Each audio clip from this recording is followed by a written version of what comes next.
Hey there, everybody. This is Dr. Dawn-Elise Snipes, and there is a lot going on out there right now. So I figured I would do a series on dealing with stress in uncertain times.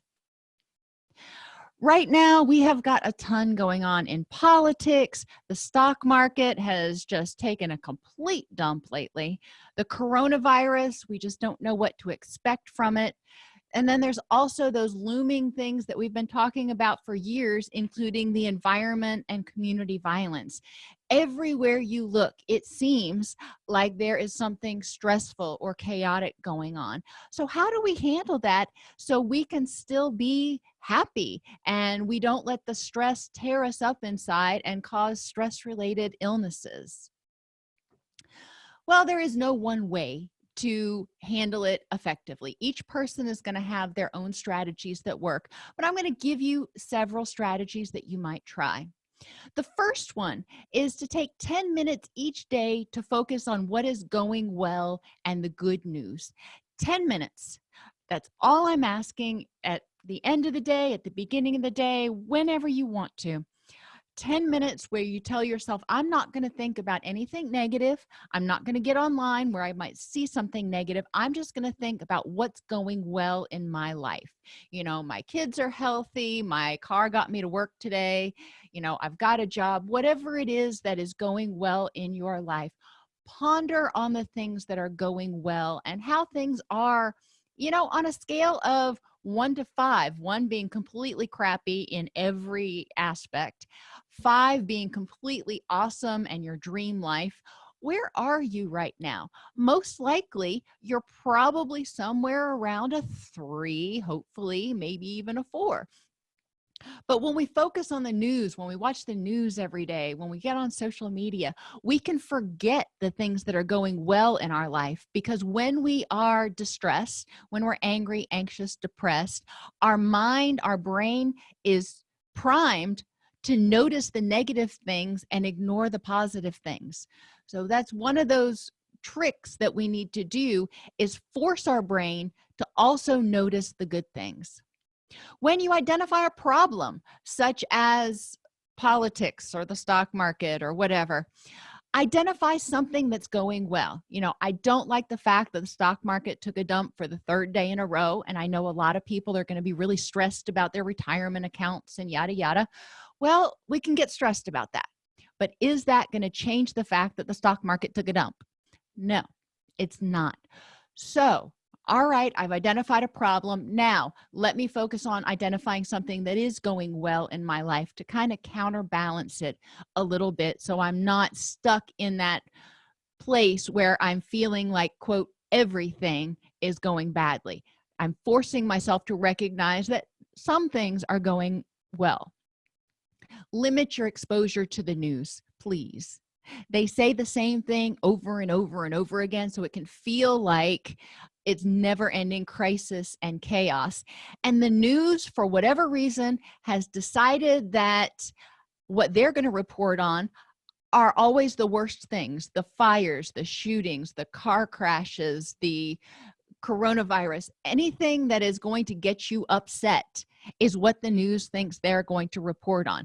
Next time you watch the news, and I encourage you to only do it for like 30 minutes a day if you have to do it every day, but count how many stories were positive and made you feel good, and count how many stories were negative and made you stressed out. And think to yourself, is it really that imbalanced in the world? And then force yourself to get out and find positive things that are going on. Find people that are succeeding at what they try to do. Find people that are happy. Find children that are happy. Find things that counterbalance the negativity in the news. If you see a story about a shooting, okay, that was unpleasant. Now let's look at the positive. There wasn't a shooting in your neighborhood. Again, you're looking at where you're safe, what things are going well in your little sliver of the world. You can't control the whole world. The next thing is to breathe.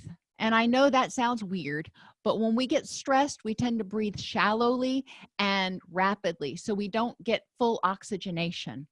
When you breathe in slow for 4, hold for 4, out for 4. You actually trick your body or confirm to your body that there's no threat. When you slow your breathing, your heart rate will slow. Your threat response system, also called the HPA axis, that will go into the slowing down and relaxation phase instead of staying ramped up. So breathe. It's important. Focus on what you can control. And we'll just go through a couple of these. In politics, you can't control what the politicians are saying right now. If politics are really important to you, you can get involved in campaigns. That's something you can control, but you can't control who people are going to vote for. You can't necessarily control the outcome of the election. And I mean, there's just so much time between now and then.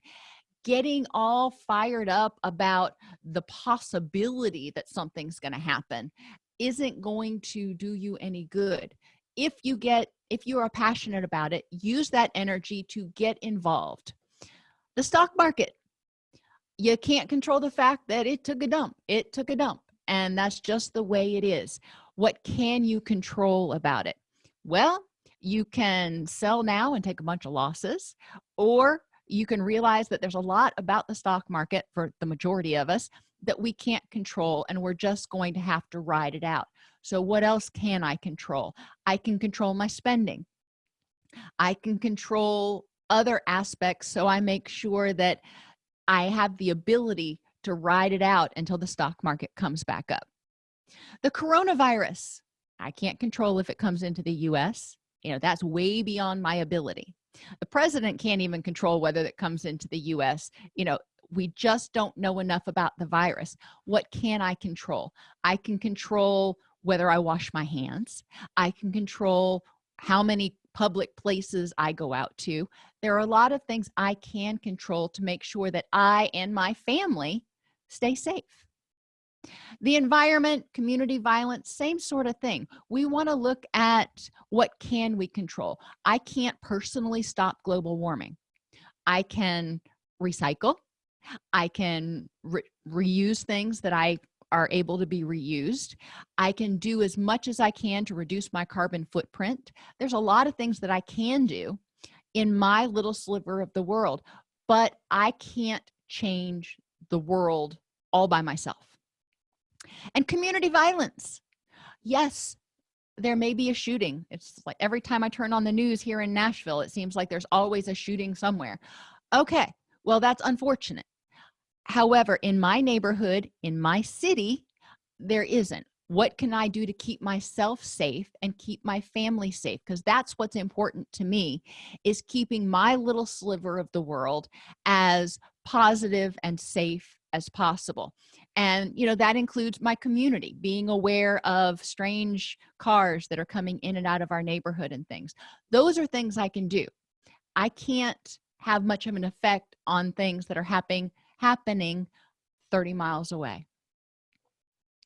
Another strategy is to act purposefully. And this may seem sort of common sense, but a lot of times when we get upset, we're not thinking about it. We're wanting to fight or flee. We're wanting to attack whatever that threat is. And that's not always the best strategy, because sometimes we can't do anything about the threat. So getting upset about it and perseverating on it and just continuing to rant about it is just exhausting our energy. So instead, when something happens, we need to ask ourselves, what's important to me right now? Who in my life is important? What is important in my life? And is getting upset about whatever this is impacting, a good way to use my energy to cherish those things that are important in my life? A lot of times the answer is no. Getting upset about the stock market, for example, that is not going to help me have a good relationship with my children. That's not going to help me be healthy. That's not going to help me succeed at work. That's going to distract me, and that's going to drain my energy. And those are not things that I want to do. And worrying about something I have no control is a pointless, futile exercise. It is, however, helpful to acknowledge your anxieties and frustrations. When you feel anxious, when you feel angry, notice it. That's your body saying there might be a problem. Say, okay, I feel anxious. It is what it is. Now, what can I do to improve the next moment? Is there some way I can address this issue? If not, what can I do with my energy instead that is going to help me grow and that's going to benefit those things that are important to me? I hope these strategies gave you a couple of things to start thinking about. We're going to have 2 more videos in this segment, but ultimately, I want you to be able to figure out some ways that you can tolerate the distress that is bound to increase over the next few months.